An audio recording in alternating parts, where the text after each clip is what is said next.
This episode is brought to you by the Kirtland Partnership Committee. For 30 years, we've been dedicated to supporting, growing, and preserving the Kirtland National Security Complex. We work tirelessly to enhance military readiness, foster community partnerships, improve quality of life, and promote economic development right here in New Mexico. Join us in our mission to ensure that Kirtland remains a cornerstone of national security and a key provider of quality jobs and investment for all of Greater Albuquerque. Together, we can make a powerful impact. Kirtland Partnership Committee, proudly shaping the future of our national security for 30 years. From the Albuquerque Journal, this is the leading news. I'm Gino Gutierrez. It's Wednesday, July 9th. Here's what we're covering on today's episode. Flash flooding in Ruidoso left 3 people, including 2 children, unaccounted for Tuesday night after heavy rains hit the South Fork burn scar area. The Rio Ruidoso possibly crested at a record 20.24 feet, surpassing last year's post-wildfire floods. Governor Michelle Lujan Grisham declared a state of emergency and requested federal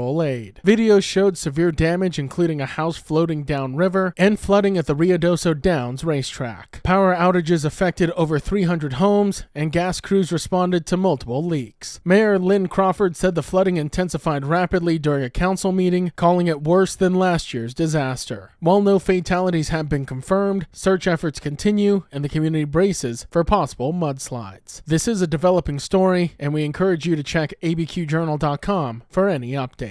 2 former Albuquerque firefighters, Aiden Heyman and Anthony Martin, were acquitted Tuesday of all charges in a high-profile rape case stemming from a 2023 incident. A jury of 4 men and 8 women deliberated for just 2 hours before delivering the not guilty verdicts. The trial hinged on the testimony of a woman who alleged she was raped by the men after a charity golf event. The woman testified that after drinking heavily and blacking out, she awoke in Martin's bedroom, being raped by Heyman and another man, Angel Portillo, who still faces charges and awaits trial. Prosecutors argued the woman had no reason to lie, emphasizing the trust she placed in the men as firefighters and colleagues of her sister. They said she was unconscious and unable to consent. Defense attorneys countered by saying the encounter was consensual and that the woman lied out of regret and fear of damaging her reputation. They pointed to delays in the rape exam and contradictions in her testimony. Heyman admitted to sex but maintained it was consensual. The verdict brings closure for Heyman and Martin, but the case against Portillo is still pending. More than 500 households and businesses in northwest New Mexico now have high-speed internet thanks to 3 completed broadband projects funded by the 2021 American Rescue Plan. Announced Tuesday by Governor Michelle Lujan Grisham's office, the projects brought fiber and fixed wireless internet to rural areas in Cibola and McKinley counties. In Cibola County, OSO Internet Solutions used $5.8 million